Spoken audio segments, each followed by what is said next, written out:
The business side is a whole different skill set. And I think that's what I wish, I think teacher trainings would be maybe more transparent about up front. And what I wish there were more conversations of. And that's what a lot of my conversations on Instagram that get the most traction are about. The fact that business and teaching are there's a lot of crossover, but they're two predominantly independent skill sets. And often we go through teacher training and there is maybe a module on business. And it's very much from what I've experienced and what I've seen, it's very much around promotion. So get a website, get a social media, like the kind of your basics. Hey yogis, Mackenzie Fly here, mom, yogapreneur, teacher trainer, retreat leader, and your guide to master your yoga teaching. This podcast is your weekly dose of actionable wisdom and candid chats with industry experts. Learn to connect deeper, weave yogic magic, and lead by example. Full disclosure, I'm still mastering it too, but together we'll skyrocket your impact and income. Hit subscribe and let's grow, one episode at a time.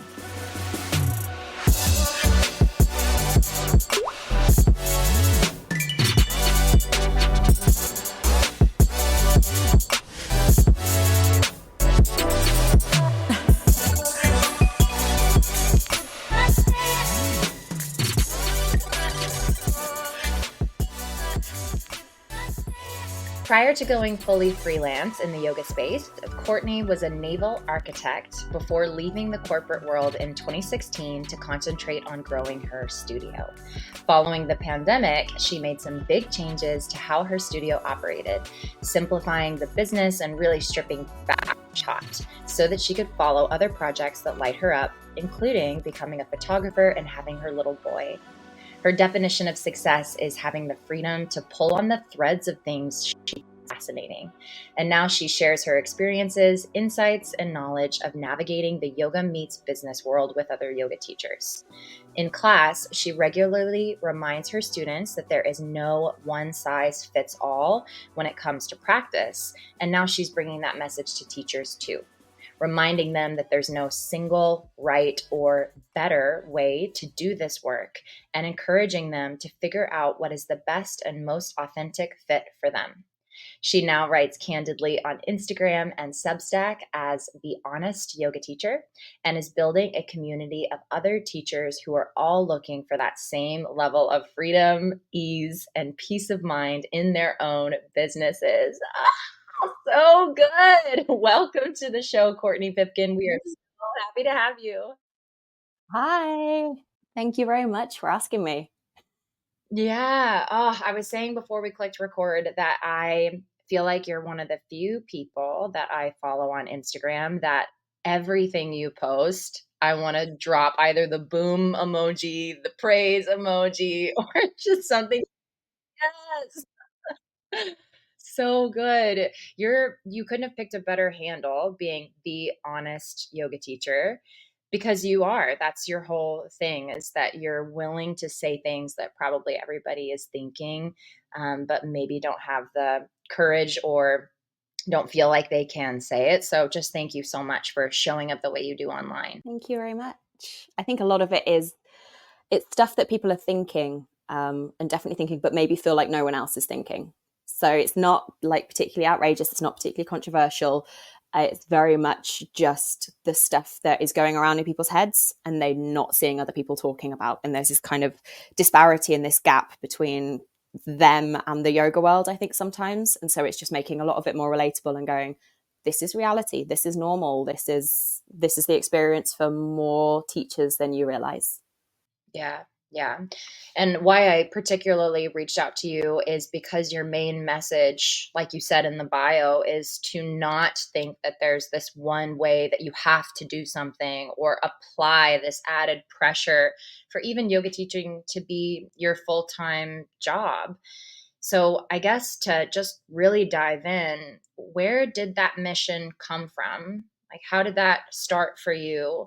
Was it that you were kind of sharing this message to your students and then you also realized that teachers need to hear this too? Or was it in the opening of your studio and then floating it through the pandemic? How did you come to that sort of mission statement?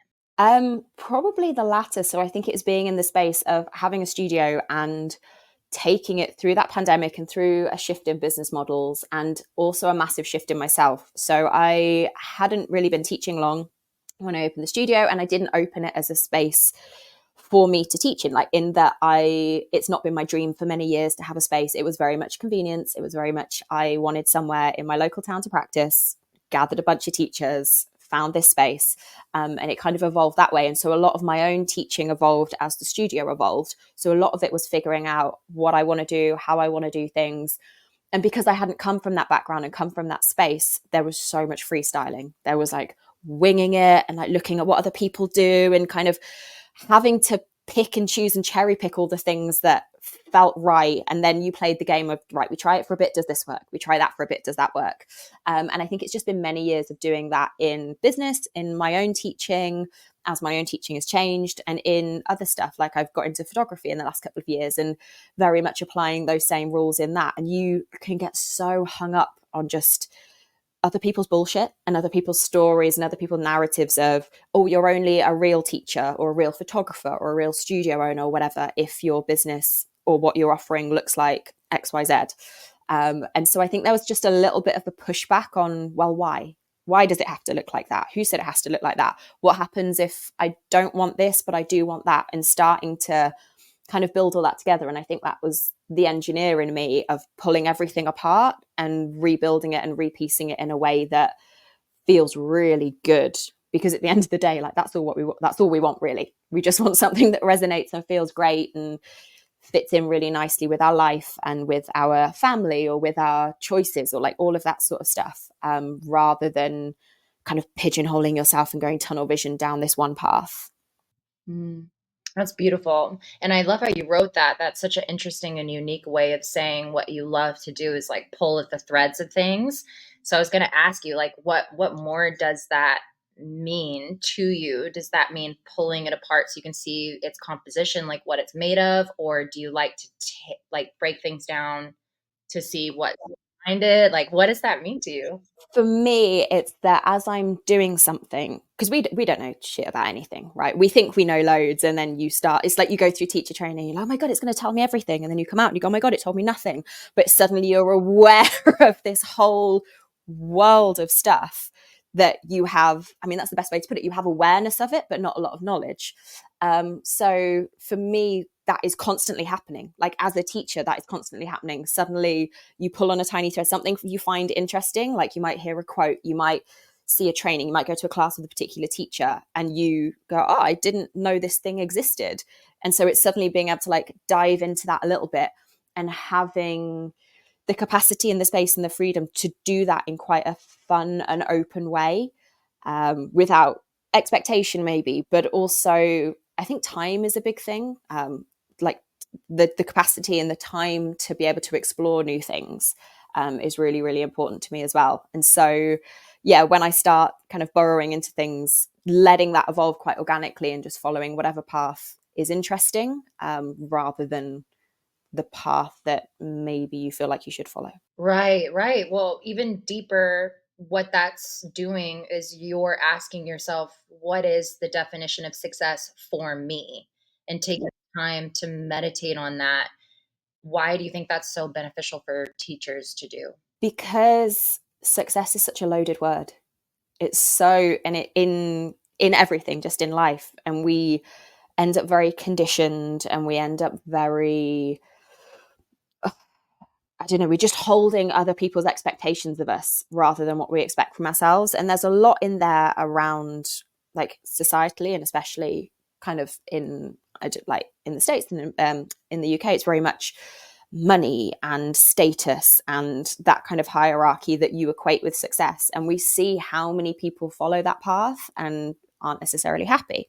And so I think you need to be able to look at what you value, like your own values are such a fundamental part of things, and look at what you want for your day-to-day life now and in the future. I think there's a lot about setting goals and being in the present and those kind of two different spaces. And I think it's important to kind of have a foot in both, not to be living for something that hasn't occurred yet, but also not to be entirely present where you're not thinking, oh, how could this play out? It's kind of that open-mindedness that goes with it.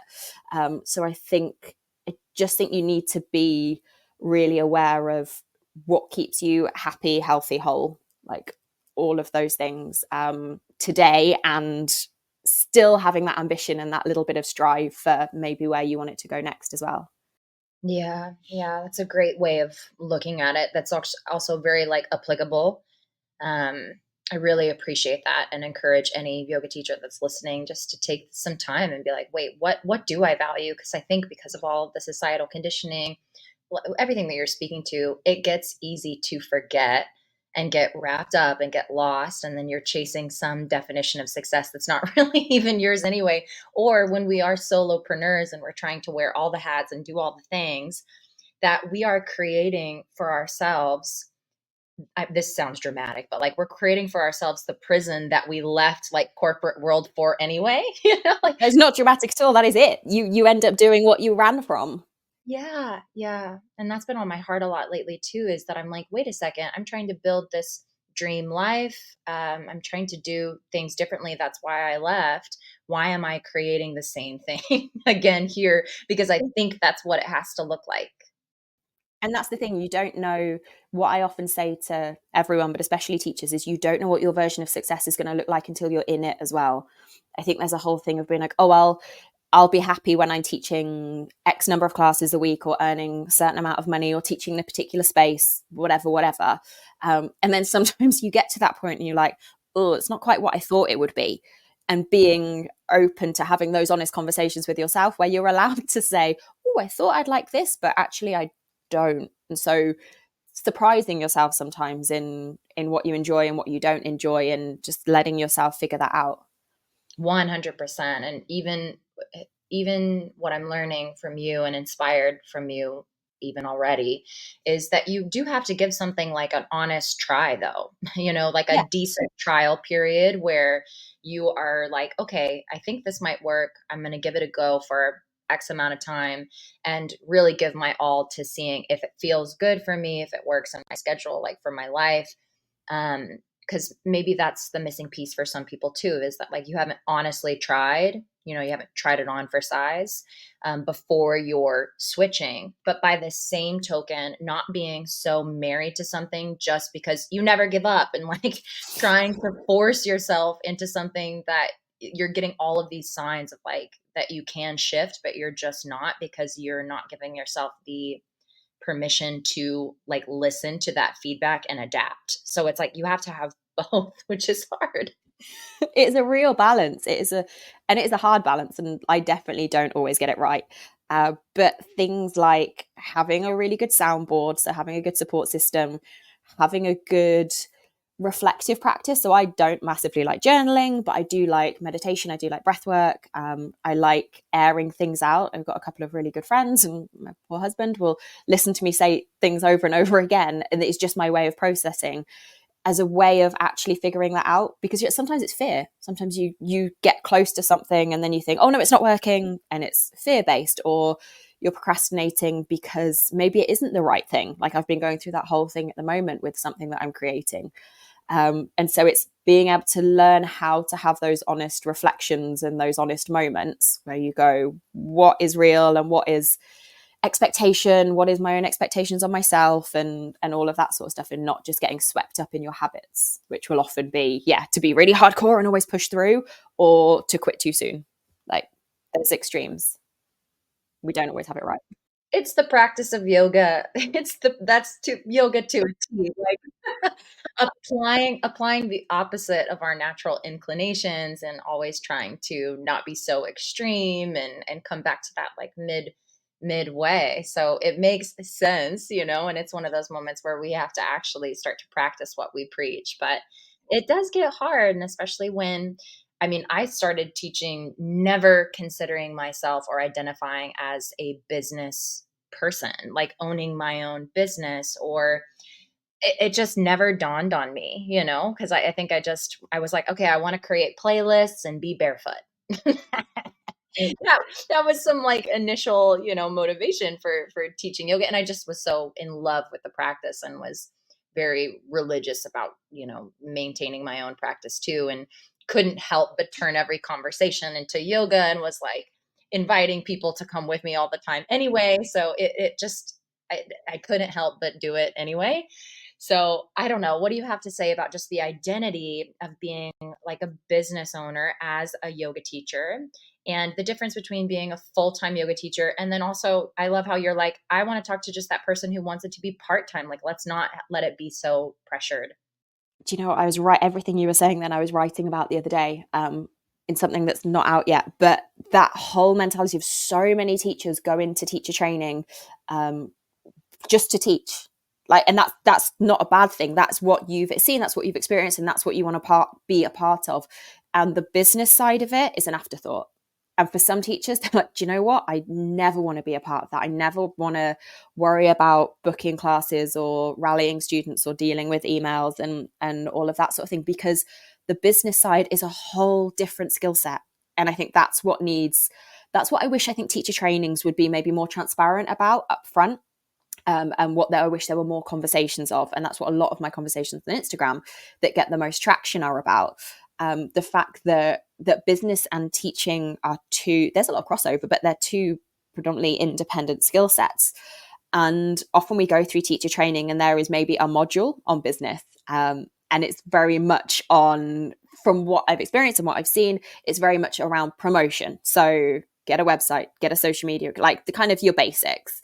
As opposed to the logistics of business as a whole, which could probably be its own 200-hour training, right? But not everyone has to do it. And I think this is where it starts to fall down a little bit, is that you come out on this path and what your perception of how you should be as a teacher will be massively influenced by what the teachers you've seen when you've been a student, if that makes sense. So when you're a student, you will have looked at the teachers who taught you in class and you would have gone, okay, that's how you be a yoga teacher. That's what being a yoga teacher looks like. That's what their life looks like. And what you see is a tiny snippet of it. You don't see any of the backstage business stuff that goes with it. And some people are really geared for it. Some people really aren't. Some people love it. Some people hate it. Some people are good at it. Some people are not. Like there are so many factors that go into it. Even what your background is, what skill sets you have previously, what you're bringing to the table. And so when you come out of teacher training, there's this assumption that teachers teach in a studio, or teachers don't teach in a studio, or teachers do retreat, like all of these different things of what you think being a teacher does or doesn't involve. And there is just so much more to it. I kind of pare it down to 5 main business models of teaching. But even those are wildly different, and they all sit on a spectrum of how much business is involved. So at the end of the day, if you are teaching for a studio, or I would kind of call it being a venue freelancer, you might go into a studio, my gym, a workplace, say, it's that show up and teach gig where you go, they've got all the students in, they've got the space, they've dealt with the bookings, and you do get to predominantly show up and teach.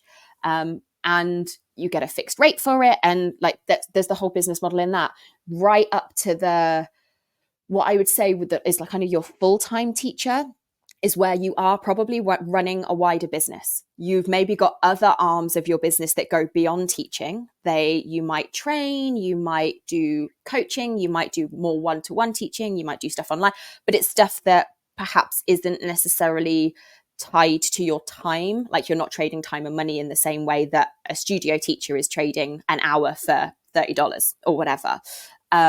So I think it's really important to get aware of what all those different business models are. Look at where you might want to sit. You might pick and choose a couple of them, but know that there is not one single path, because people come into wanting to be a full-time teacher and think it's just teaching at studios. Oh my God, you will die. Like you try and make a full-time living teaching for 20, 30, 40 pounds an hour. That is not sustainable. And so it's that kind of conversation around that I wish more people were having and more new teachers would hear. Sorry, that was a massive rant. And No, please go. I want to hear all of it. So did you mention 2 of them? What would you say are the other 3 business models? what I think sits in the middle is, so at the one end, you've got your studio teaching where you have to do a little bit of business, right? So you're dealing with a little bit of invoicing, a little bit of admin. You've got to get in there in the first place. But really, your week is just showing up and teaching. From that, I would say there are a couple of models around being what I would call an independent teacher. So where you're not going into a space where they manage it. You're maybe hiring a hall. You might be outside, somewhere private where you're perhaps paying to rent for the space. But then you are gathering your students. You are dealing with bookings. What you earn is kind of what you keep outside of expenses, that sort of thing. And I break that down into two kind of categories, really.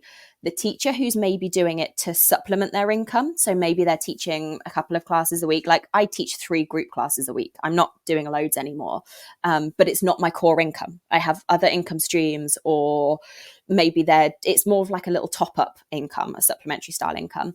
And then you've got the independent teacher who's doing that, but is maybe teaching more because they need to get more of their income from it. Really, it's got to be more sustainable, and they're maybe teaching more like workshops and courses, and making more of a business of it. And then the other category I would kind of include are teachers that want to create more of a personal brand of themselves.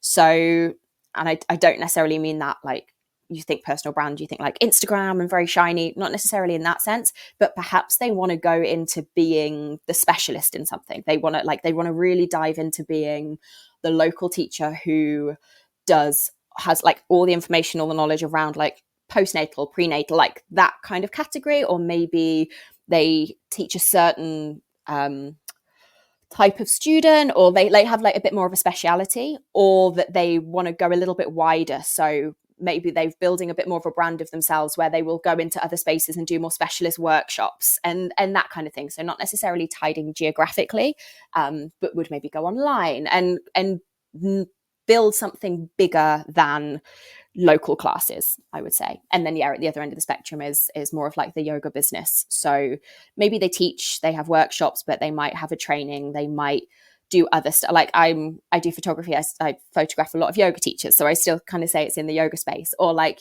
where you're training, you're a podcast where I write, like those sorts of other yoga-ish things, but aren't directly teaching. So good. So do you have all of this? If you haven't, this is a course that that you need to give to the world for sure.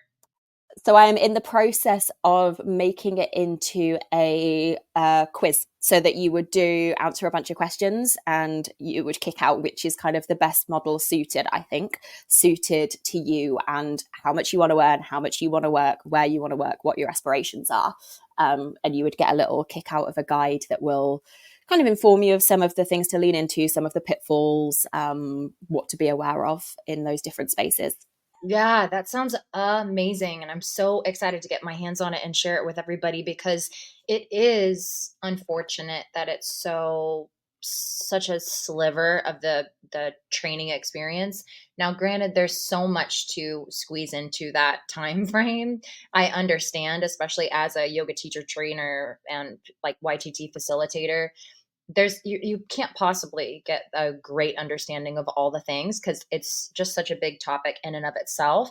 But you're correct, like that they are two different skill sets. And I think that a lot of teachers, on top of feeling like they leave YTT with more questions because they've learned more things, that then there's like, okay, now that I have this understanding of what I'm supposed to be doing in the actual experience, there's still so much that you have to do to set up that experience. And then I love how you've thought of it too, of like not just like beyond the studio, there's so many different ways to get to there too. So there's a lot that needs to catch up to support and help yoga teachers on this topic because you're not given much.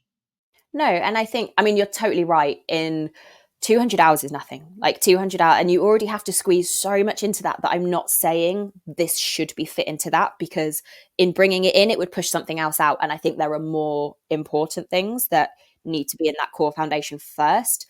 But it's that knowledge and that awareness that you're not going to come out with that 200-hour certificate and that be it. Like it's not, oh, I've got my certificate now, great, I'm set for life.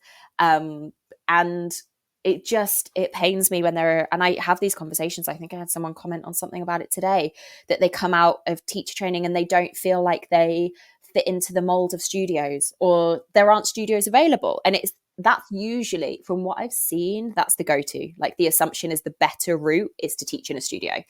And and actually it's not right for a lot of people, and the studio model in general is a really, really tough one. It depends. I mean, are you in a town that's even got studios, like that sort of thing to start with? And I think people don't know what other options are available to them. That's the other thing as well. Or if they go down those other routes, what do they look like? Like, what's the risk versus the reward? What if you go full time? Like I said, that mentality is, okay, I need to cram as many teaching classes and weekly classes in as I can. And people are coming out of teacher training, quitting their job, burning themselves out, trying to find all these teaching gigs, driving all over the place, not actually earning that much money. And then 9, 10, 12, however many months down the line, they're hating it and they're going back to work feeling like a failure. And you haven't failed. You were just trying to fit yourself into a box that wasn't meant for you. And that is also a shit box anyway. Yes, and this is why your quiz is going to be so helpful, because I think when you have it a little more written out with what's included or what's involved in that specific path, then you can be more realistic. Because I think we kind of generally know that there's more business, but we're not seeing it in those different like sections that you've laid out. And we have unrealistic expectations of how to achieve that. And we're not seeing like the pros and the cons, and even more so, not coming back to that like personal definition of what success is. Because if those two aren't in alignment, of course there's going to be that friction and that stress, because what you're trying to do is not in alignment with like your heart in the first place. So yeah, it's going to be so helpful. And also, I think there are so many things that teachers kill themselves doing that you don't necessarily need.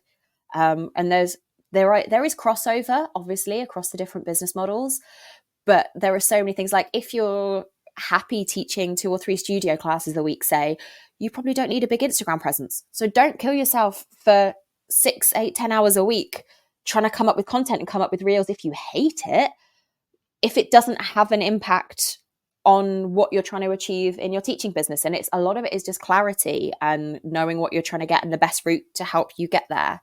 And it can change, right? It can always evolve. Maybe you do something for a little bit and you decide that's not the best fit for you. But I always like, the big thing that I always come back to is like, you don't have to play the game but you need to know the rules. And so it's when you know everything and you know you've got all of that information, not in an overwhelming way, but an awareness of so much information, you can pick and choose what works for you.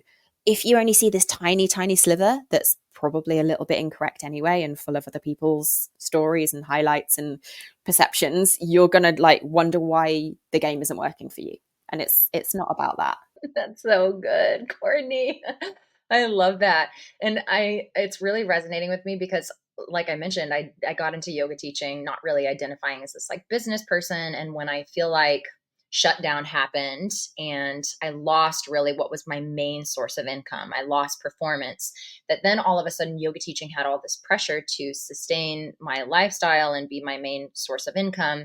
And then I all of a sudden felt forced into considering it more of a business without really feeling like, number one, I wanted to accept or adopt that identity.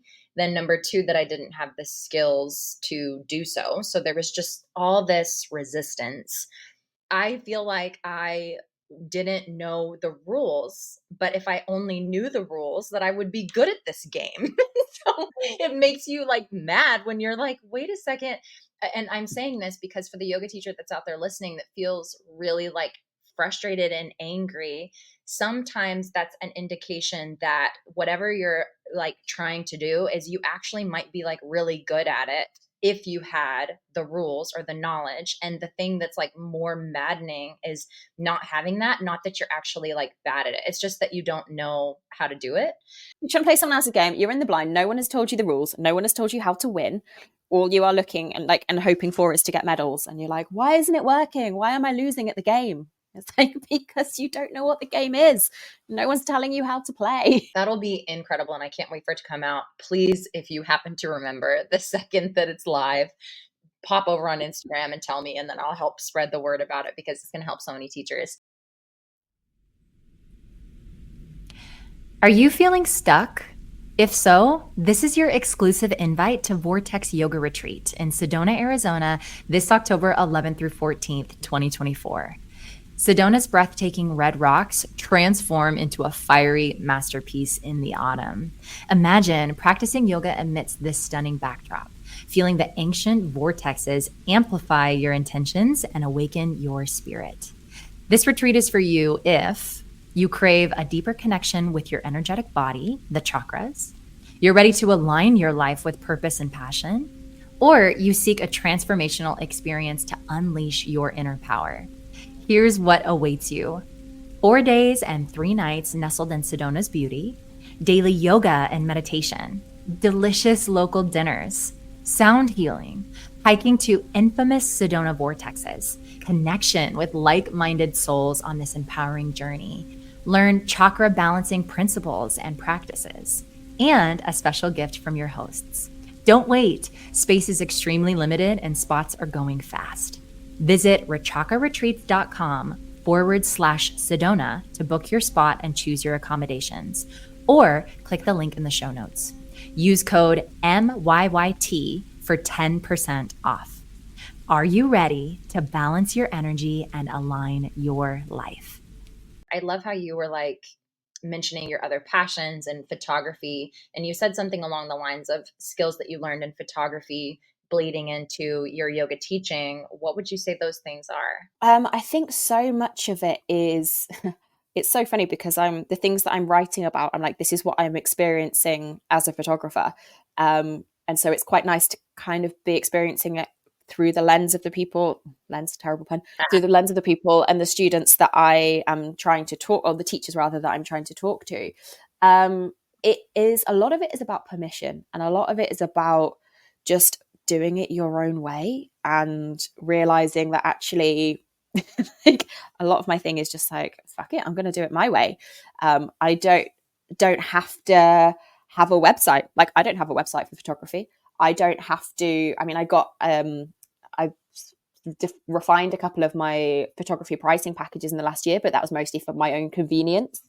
I don't have to structure my shoots in a certain way. I don't like all of this sort of stuff that you look at what other people are doing and you go, oh my God, should I be doing that too? Like, that happens all the time. It's just that go-to narrative, especially with Instagram, or especially when you're having conversations with other teachers, other photographers, whatever. Oh, should I be doing that? Should I be doing that? Should I be doing that? And it's that constant check back of going, well, no, I'm doing it this way because, and again, it's that idea of the game and the rules. I choose to do it, and I choose to do it this way, or I choose to not do it that way because actually that doesn't fit in with the income that I want to make, or the lifestyle I want to live, or the kind of shoots that I want to do, like all sorts of stuff like that. It's permission and it's rules and it's freedom, and it's being able to own your decisions for a good reason, as opposed to just blindly making decisions and going, oh yeah, I'm just going to go with that because I think that I should. Like, no, I choose to do this, I choose to do that, so that then when something goes well or doesn't go to plan, it's there's a lot more ownership of it. I love it. And it's interesting, this a little more of the mindset stuff too. And that is so important. I mean, it's also kind of what we were talking about of being the business owner, but it's having the proper growth mentality mindset, but also at the same time, I think this is like the meditation part of it too, is like realizing when the mind has wandered business that you're like, that sidetracks you, and then having the muscle, of like returning your attention back to what you were doing and not like losing sight of what has priority, what needs focus right now, and what you're being like, what has intentionality in how you're growing the business or how you're, evolving your teaching. So I think you speak really well to that. I think I was like perusing some of your stories lately, and you were kind of just even talking about that right now of like yoga teachers asking questions. And one of the things that you like answered was on like yoga teachers continuing to develop their skill and like already work on what they already have and kind of like keep getting better. Just keep getting better at what you already have. You don't always need something new, which I feel like is also kind of what we're talking about too. A lot of that is as well a fear thing, and it's that confidence. You come out and you go, oh my God, I don't know anything, tell me more. But it is a definite skill set to take what you've got and rinse the best of it. and be like, right, how can I really maximize it? How can I really use it? How can I really remember it? Because we are wildly over ambitious in how much we think we're going to remember. Like, we go on a training weekend and we're like, I'm going to totally use all this. And then you leave and you lose, like, I don't know, an hour's worth of material or something. It's like one or two seeds that really, really stuck with you, that you might bring into your classes. And then you just forget, right? And so I think there is that wild overambition. But also I think there's a lot to be said for new teachers looking at, I think I said this in that story, looking at how you teach and really developing and refining the skills that can cross any style. I think there's the temptation to come on and be like, okay, I've trained in one style and now I want to do this, this, and this too, because you think, oh my God, the more I offer, the better. And you think, oh, I'd be a better teacher if I can offer 5 different styles, because then I'm going to open myself up to so many more people, whatever. But I think the most important thing is to take that one style or two, like if there's a couple that you really love, great. But what are the skills that cross everything? Like being able to communicate, being able to hold space, being able to deal with and experience the different kind of scenarios that might come up in class, or familiarity with different people, different bodies, different experiences, different backgrounds, that crosses across everything. Like that applies in yin or vinyasa or hatha or sound, whatever it is that you might be sharing. There are commonalities across all of them. And I think not enough emphasis is given on those skills. And there may be the things that often people are like, this is what should be in 200 hours. And like we said, 200 hours is already maxed out. Like there is no time to necessarily go in depth on, say, trauma training or like, and that kind of thing, just as an example. But that's the kind of awareness that I think lots of teachers, or all teachers, should have, that apply in all classes. So those kind of areas of development I think are super, super important. And the stuff on yourself and the stuff on business and those wider, maybe like softer subjects, you might call it, that aren't just more teaching content, like more things to share, more things to teach, more things to offer.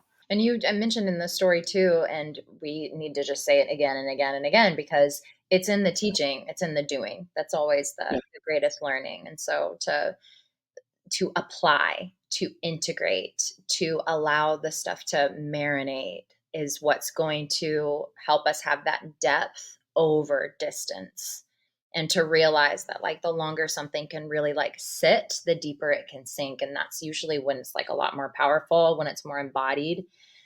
So I'm just talking to myself and whoever needs to hear that too. Like, no, it's so true. And also push yourself out of your comfort zone. I think this applies to teachers at any stage. Like it still applies to me.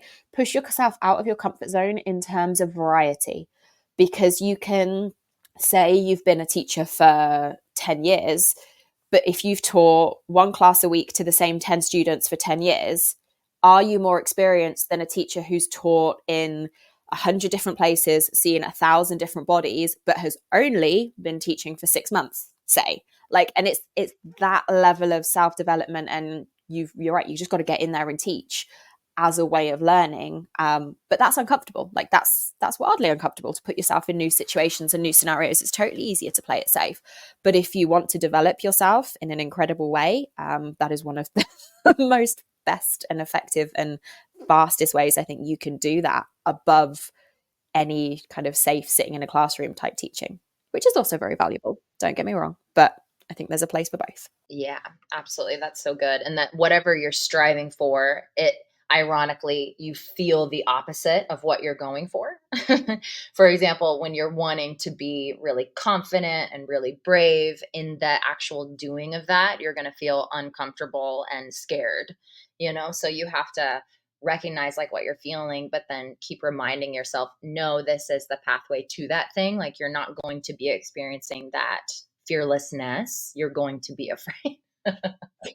And you can do that in a safe way, right? You don't just have to like, it's not a baptism of fire. You don't just have to drop yourself into some terrifying situation and hope that you can style it out. Like there are ways of keeping yourself safe and just like slowly pushing out that comfort zone a little bit, in a way that feels manageable, but also feels sustainable. Because if you do something too scary and you come out and think you've screwed it up, you're never going to push yourself out of that comfort zone again. And the big thing I always say is like I think this is a little bit easier when you've got maybe regular students or students that you know quite well, but never be afraid to let them know that you're trying something on for size.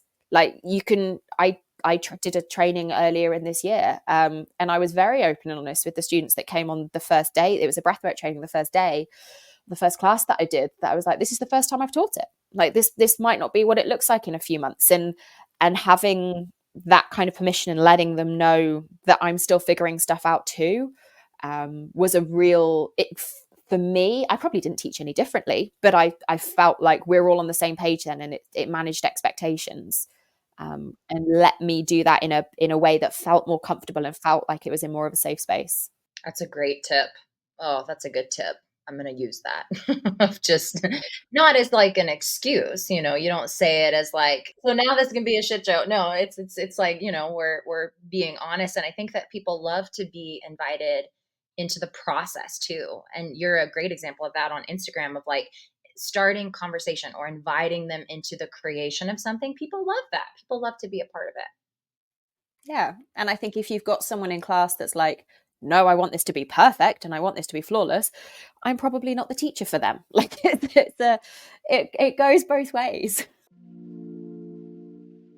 I love helping yoga teachers stand out through skillful storytelling and theme weaving. That's why I'm so excited to tell you about Inspired Flow Monthly. Inspired Flow Monthly is the subscription that puts ready to go flows in your back pocket. So all you have to do is show up prepared and excited to teach yoga. Here's what you get each month. One cohesive class plan PDF, complete with dynamic sequences, curated playlists, one with lyrics and one without, and an inspiring theme for your next Vinyasa yoga class. That's really what makes the subscription stand out. One ridiculously short and sweet video tutorial of the sequences, one subscriber email that gives you all the deets. Inspired Flow Monthly is for the yoga teachers that are experienced but out of creative juice and need to gas up. Busy yet passionate about delivering memorable Vinyasa yoga classes. New with a lack of confidence and an abundance of overwhelm. Needs help with understanding how to weave yoga philosophy without feeling super awkward, preachy, or random. Dislikes creating playlists and just wishes someone would do it for them. All about working smarter and not harder. Trust me, I get it. Teaching beyond the poses to the heart of yoga can be challenging. It's time-consuming to find the right inspirational material. That's what makes Inspired Flow Monthly so special. I've done all of the heavy lifting for you. I tell you exactly what to say and when to say it, so you show up prepared, polished, and relaxed. Inspired Flow Monthly is $27 a month, or get 2 months free when you subscribe for the year. Head to inspiredflowmonthly.com to sign up or click the link in the show notes. Still not convinced? Try before you buy and snag one free sample delivered within seconds of signing up. Head to inspiredflowmonthly.com now or click the link in the show notes. See you inside. So I love that you have a son, and I just have to connect with you on this, because what is it like being a boy mom in general? Fucking carnage. But then also being just a mom who's also a yoga teacher and a business owner, and just the balance of life with that. So my little boy is 2.5, and we closed in lockdown. Oh my god, when was it? March 2020. We reopened briefly in the autumn. I don't know what the restrictions were like for you guys, but we opened briefly in the autumn with quite strong restrictions. So we had to cut down how many people were allowed. It was very socially distanced, all that sort of stuff. Then we were told to shut again for another really long period around Christmas, right up until the May. And we were reopening the middle of May. I changed the whole business model. I was redoing the website. I was redoing everything. I was like, oh my God, I'm exhausted. And 2 days before we reopened is when I found out I was pregnant. So that was one of the reasons I was so exhausted. So it kind of came at a nice time in a way because I really simplified the business, really stripped down the studio. People now hire the space off me and they manage their own businesses rather than me kind of managing all the memberships and stuff, as a way to buy myself a little bit more time back and focus on other things. I didn't want to go through the full rebuild process. That it wasn't right for me. So that, yeah, was a really nice timing, because then I had quite a rough pregnancy, and couldn't have managed to reopen the studio in its old way and try and build it up that way. And it has made me so aware of time and aware of myself and aware of what I want to give my time to, and my own kind of protecting my own peace and protecting my own energy. And when you asked earlier about kind of what I've bought in photography and stuff, and how that relates to my teaching, a lot of it as well ties back to now being a mum and now having only maybe those, I don't know, half the amount of time in a week to work. And so thinking, right, what do I want to create? What do I want to use that time for? What am I going to say no to? Like, that's the big one. What isn't serving me? And it's allowed me to set those boundaries a lot more. And it's been hard because in my head, I'm like, I still want to do stuff as if I didn't have a child. Like, in my head, I'm like, this is how much time I've got, and this is what I should be producing, and all of that conditioning around that. But I feel really grateful that I love my work. I love what I do. So it isn't, I have so much gratitude for not feeling like I'm in that push pull that I know some mothers experience. I love being with him. I love doing my work. I love all that wrapped up together. He is, thankfully, he was quite a chilled baby. He's starting to come into more of his boy self, I would say now, climbing high things and jumping off high things, which is terrifying and challenging me in its own way. And parenting has definitely been the biggest test of my own practice in the last couple of years. You talk about how like yoga shows up off the mat. For me, parenting has been the biggest part of that. And especially as he's been getting older and we've been dealing with emotions and feelings, and like we talk about holding space in a class, like holding space for a toddler who's losing his marbles over something that you feel is crazy and insignificant, but for them is the most important thing in the world. And so I love it for that. And I'm very grateful to have come to yoga and to have that as a foundation going into being a parent. Like, that's been incredible for me. Wow. Wow. I completely relate in the sense of, you mentioned earlier the word kind of clarity. I feel like becoming a mother has given me so much clarity of what's important, and that it has helped me be more efficient, especially with time and how I use that time. So I guess what we're saying to those that are listening, if you really struggle with procrastination, just have a baby and You soon realize what you want to be spending your time doing. yes, yes. No, that might not be the option for all people. But I do want to say that for the people who are thinking about starting a family, but you also feel like it's not possible because you're trying to grow this baby business too.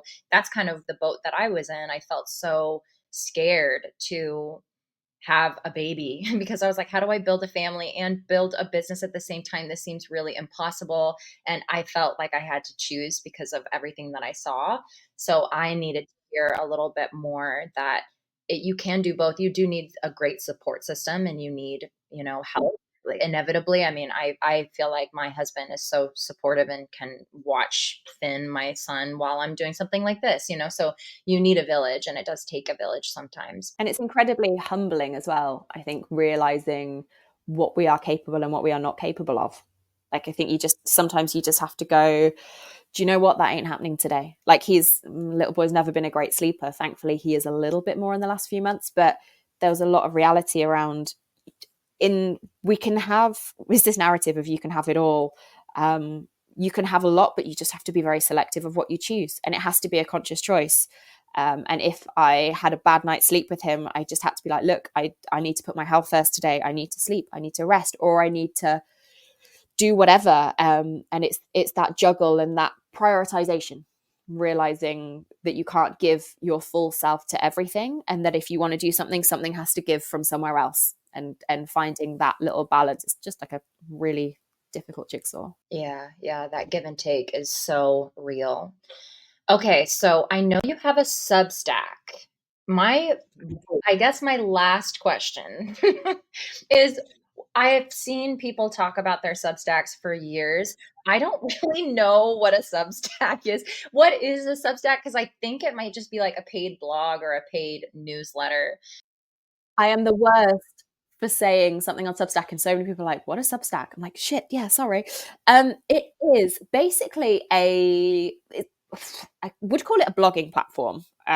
To summarize it as much as possible, I've been writing for yoga teachers for maybe, I don't know, a couple of years now. I started my Substack a couple of years ago, and when I knew I love writing, I love long form content, I was like, right, where do I host it? Where do I hold it? And if you have your own website and your own blog, you need to be directing people into it. And also, there's all the work of like setting up a website and paying for it and everything like that. And Substack is a free platform for writers. You can go on and share your writing, your blogs, and people subscribe to it. So they can get it as a drop straight into their inbox, or they can get the app. And so it would just come up as a little notification when writers that you have followed have shared something. But it's also really nice because you can go in and browse other writers and all of that sort of stuff. So it's not, I wouldn't say it's like social media, but it's kind of a crossover platform for blogging. Everything that I write is free, but there is a paid option within that as well. So some writers will write certain things for free, and you can pay to be on their subscription list to get exclusive content, for example. I do have a paid option, and I have some amazing supporters who know that they can get the content free, but they just pay a few pound a month as a way of supporting and helping fund my writing, just so I can do more of it. Because, as I just said, time is very limited, and if I'm writing, I'm not doing something else that's paid work.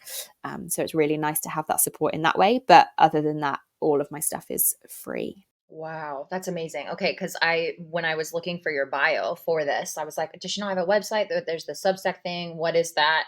So thanks for clarifying what Substack is. I'm definitely going to be like subscribing and getting all the stuff because I love the way you write.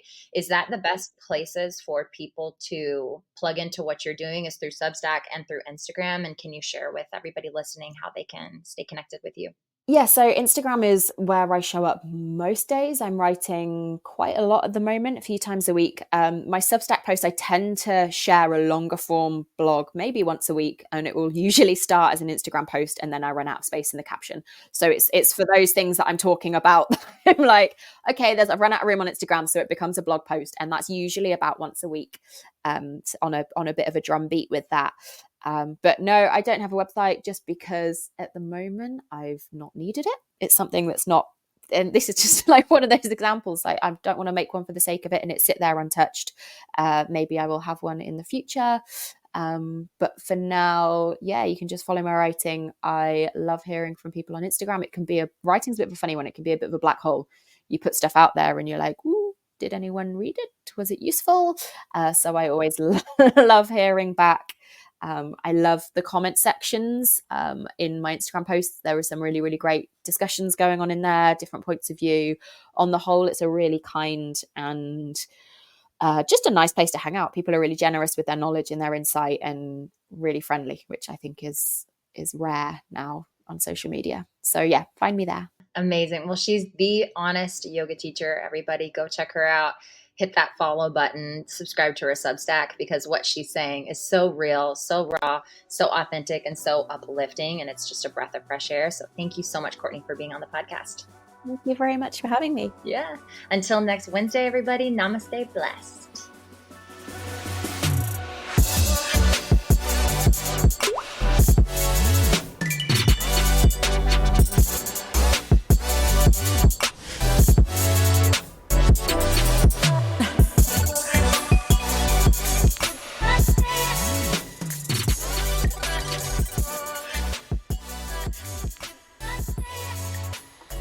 Thanks for listening. If this is your first time, peruse our feed to see if there's something else that will serve you. We're so grateful that you're here and invite you to join our inner circle by subscribing to our newsletter. If this episode resonated with you, help us spread the word by sending it to a friend who needs to hear this message. Likes, follows, sends, shares, and reviews help us to continue delivering high-quality content to you for free each and every week. Don't forget to tag @MasterYourYogaTeaching so we can reshare. I am a certified yogi. However, this podcast is intended for information and entertainment only. If you are interested in mentorship or coaching with me, check out the website linked in the show notes to get more information. This content and other content produced by CLW Studios and affiliated partners is not therapy, and nothing in this content indicates a therapeutic relationship. Any opinions of guests on the podcast are their own and do not represent the opinions of Mackenzie or CLW Studios. Learn more about Mackenzie, her guests, and CLW Studios by following the links in the show notes. Keep shining, and we will see you next Wednesday for another dose of Master Your Yoga Teaching. Namaste blessed.